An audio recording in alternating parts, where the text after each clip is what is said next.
Assalamualaikum warahmatullahi wabarakatuh. Perkenalkan, kami dari grup F akan mepresentasikan tugas RMK yang berjudul Sistem Informasi Akuntansi. Sebelum kita masuk ke materi, izinkan kami untuk memperkenalkan para anggota kelompok kami. Yang pertama ada Dea Kanza Hayu Ramadana dengan NPM akhir 423. Yang kedua ada Erlin Febriana Zanetti dengan NPM akhir 315. Ketiga ada Indra Mahaputra dengan NPM akhir 238. Dan keempat Rayhan Rafif Ramadan dengan NPM akhir 274. Dan saya sendiri Valentino Ardiansyah dengan NPM akhir 239. Yang pertama, saya akan menjelaskan mengenai pengertian dari sistem informasi akuntansi. Sistem informasi akuntansi adalah sistem terintegrasi yang dirancang untuk mengumpulkan, mencatat, menyimpan, dan memproses data keuangan. Sistem ini menghasilkan informasi yang penting untuk mendukung pengambilan keputusan manajemen maupun pemangku kepentingan lainnya.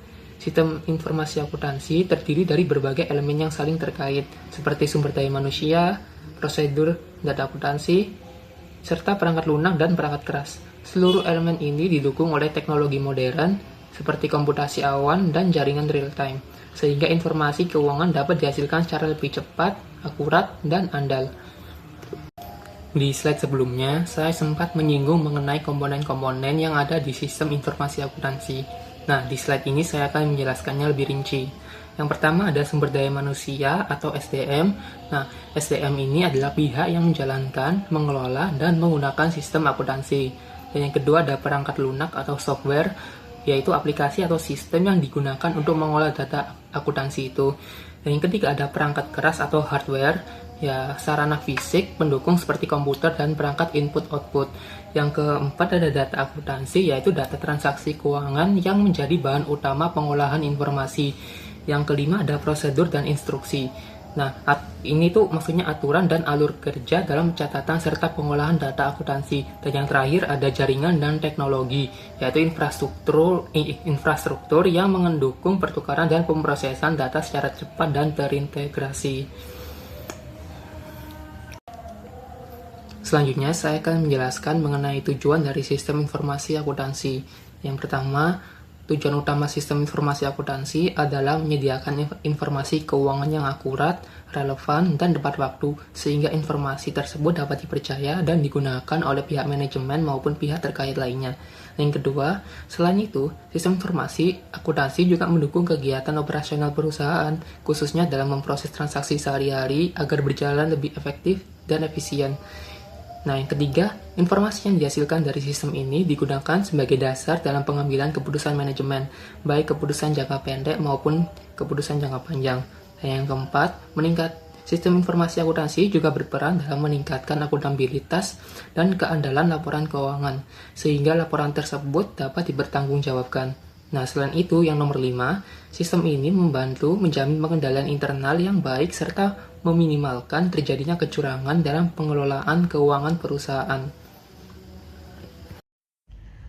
Mencatat dan meringkas transaksi dasar. Yang pertama ada pencatatan jurnal atau yang lebih sering disebut yaitu jurnal umum.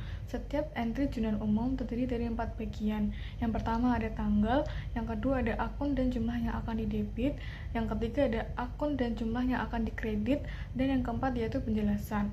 Nah, penulisan debit itu ada di kiri dan kredit ada di kanan, yang ditulis agak menjorok sedikit. Yang kedua, posting buku besar, yaitu memindahkan jurnal umum ke dalam buku besar. Cara posting buku besar yang pertama, yaitu bisa masukkan tanggal, halaman jurnal, dan jumlah debit ke akun yang akan didebit di buku besar, maupun jumlah kredit ke akun yang akan dikreditkan di buku besar. Yang kedua, bisa isi kolom referensi jurnal dengan nomor akun terkait sebagai tanda sudah diposting, maupun debit dan kredit. Nah, yang ketiga itu ada bagian akun. Bagian akun ini biasanya diisi dalam kolom referensi. Akun-akun tersebut ada akun aset, kewajiban, ekuitas, pendapatan, pengeluaran, pendapatan lainnya, dan pengeluaran lainnya yang memiliki nomor-nomor tertentu.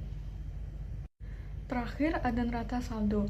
Neraca saldo itu Neraca percobaan mencantumkan akun-akun sesuai urutan kemunculannya dalam buku besar dengan saldo debit di kolom kiri dan saldo kredit di kolom kanan. Jumlah total kedua kolom harus sama. Isi dari neraca saldo sendiri yaitu ada mencantumkan judul akun dan saldonya, menjumlahkan kolom debit dan kredit, dan membuktikan kesamaan kedua kolom. Jadi di neraca saldo semuanya itu harus sama, tidak boleh ada selisih. Yang selanjutnya ada jenis entry penyesuaian, dibagi menjadi dua. Yang pertama, jurnal penyesuaian deferral, dan yang kedua, jurnal penyesuaian akrual. Jurnal penyesuaian deferral atau penangguhan adalah jurnal yang dibuat pada akhir periode untuk menyesuaikan akun karena kas telah diterima atau dibayar terlebih dahulu sebelum pendapatan atau beban diakui. Penyesuaian ini dilakukan agar pendapatan dan beban yang dicatat pada periode sesuai dengan prinsip akrual. Selanjutnya ada jurnal penyesuaian akrual. Adalah jurnal yang dibuat pada akhir periode untuk mencatat pendapatan atau beban yang sudah terjadi, tetapi kasnya belum diterima atau dibayar dan belum dicatat sebelumnya. Penyesuaian ini dilakukan agar pendapatan dan beban diakui pada periode yang tepat sesuai dengan prinsip akrual. Jenis jurnal deferral dan akrual. Jurnal deferral atau penangguhan dibagi menjadi dua. Yang pertama ada jurnal beban dibayar di muka atau prepaid expense, yaitu beban yang sudah dibayar tunai tetapi manfaatnya belum sepenuhnya digunakan sehingga awalnya dicatat sebagai aset. Contohnya sewa dibayar setahun di awal, setiap bulannya baru diakui sebagai beban. Yang kedua ada pendapatan diterima di muka atau unearned revenue, yaitu kas yang sudah diterima tetapi jasa belum diberikan sehingga awalnya dicatat sebagai kewajiban. Contohnya uang kursus diterima di awal, diakui sebagai pendapatan setiap bulan. Yang kedua ada jurnal untuk akrual, dibagi menjadi dua juga. Yang pertama ada pendapatan yang masih harus diterima atau accrued revenue, yaitu pendapatan sudah diperoleh tetapi kas belum diterima dan belum dicatat. Contohnya kita sudah memberikan jasa tapi pelanggan belum membayar kepada kita. Yang selanjutnya ada beban yang masih harus dibayar atau accrued expense, yaitu beban sudah terjadi tetapi belum dibayar dan belum dicatat. Contohnya adalah gaji karyawan belum dibayar di akhir bulan, padahal karyawan tersebut sudah bekerja untuk kita. Yang selanjutnya ada neraca saldo setelah disesuaikan.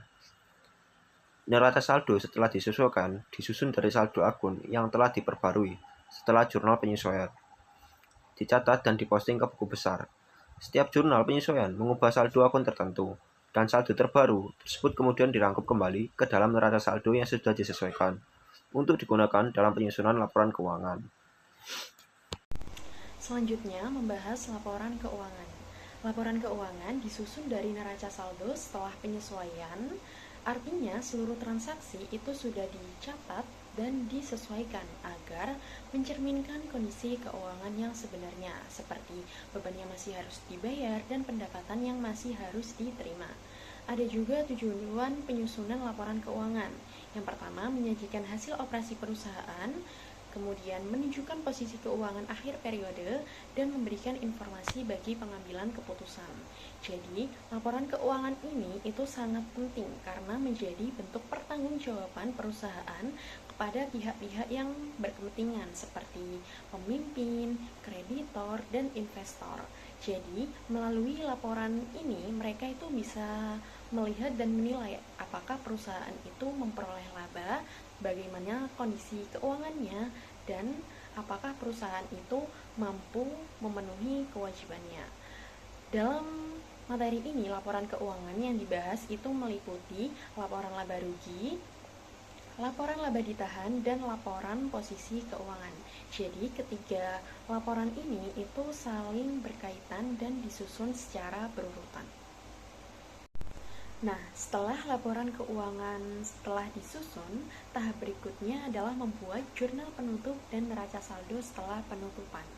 Jadi, jurnal penutup ini dibuat untuk menutup akun nominal seperti pendapatan, beban, dan dividen dengan memindahkan saldonya ke laba ditahan, sehingga akun sementara menjadi nol.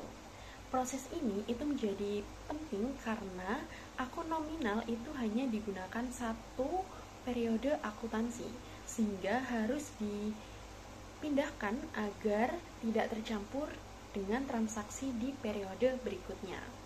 Setelah menyusun jurnal penutup, perusahaan kemudian membuat neraca saldo setelah penutupan.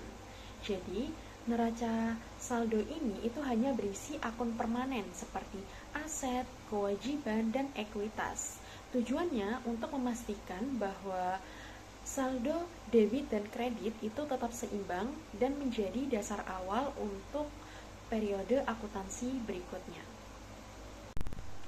Nah, kemudian pada awal periode berikutnya, perusahaan dapat membuat jurnal pembalik. Jadi, jurnal ini itu bersifat opsional dan biasanya dibuat untuk membalik jurnal penyesuaian tertentu, seperti beban yang masih harus dibayar dan pendapatan yang masih harus diterima. Tujuannya agar pencatatan transaksi di periode berikutnya itu lebih sederhana dan tidak terjadi pencatatan ganda. Kemudian, selanjutnya ada accounting cycle summarize, yaitu siklus akuntansi. Jadi, siklus akuntansi merupakan rangkaian proses yang dilakukan secara berulang setiap periode. Jadi, di situ ada 8 tahap.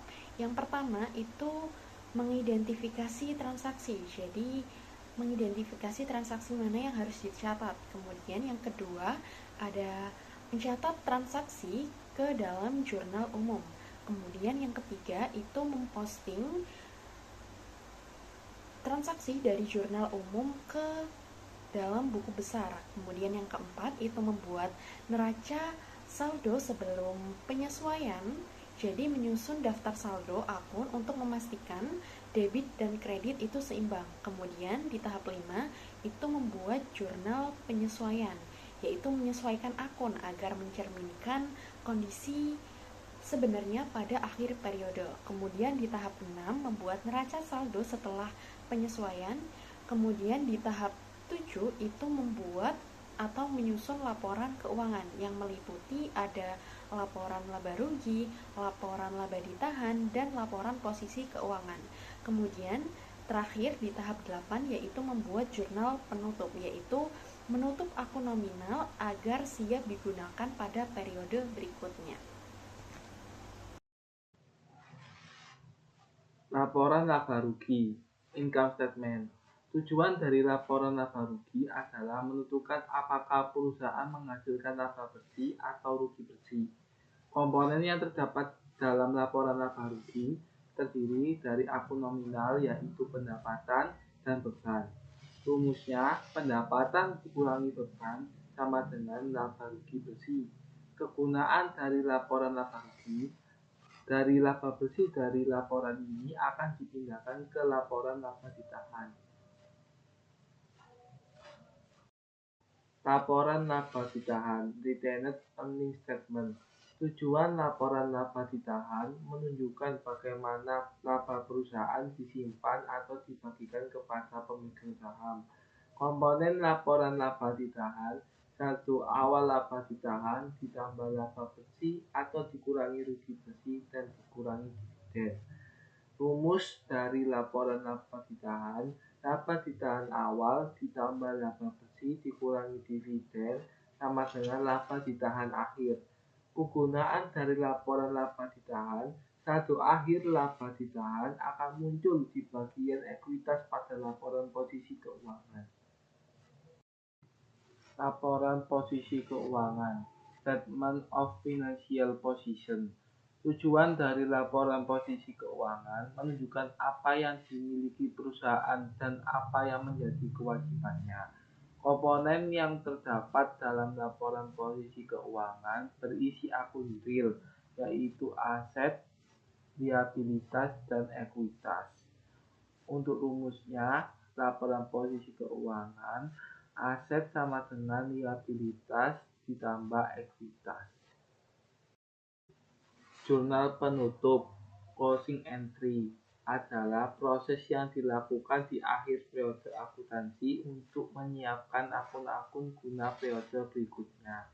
Tujuan dari jurnal penutup yang pertama, mengurangi saldo akun sementara atau nominal berupa pendapatan, beban, dan dividen menjadi nol.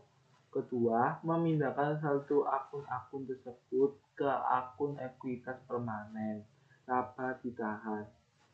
Sekian, terima kasih dari kelompok kami. Sekian presentasi dari kelompok kami. Mohon maaf bila ada salah kata. Wassalamualaikum warahmatullahi wabarakatuh.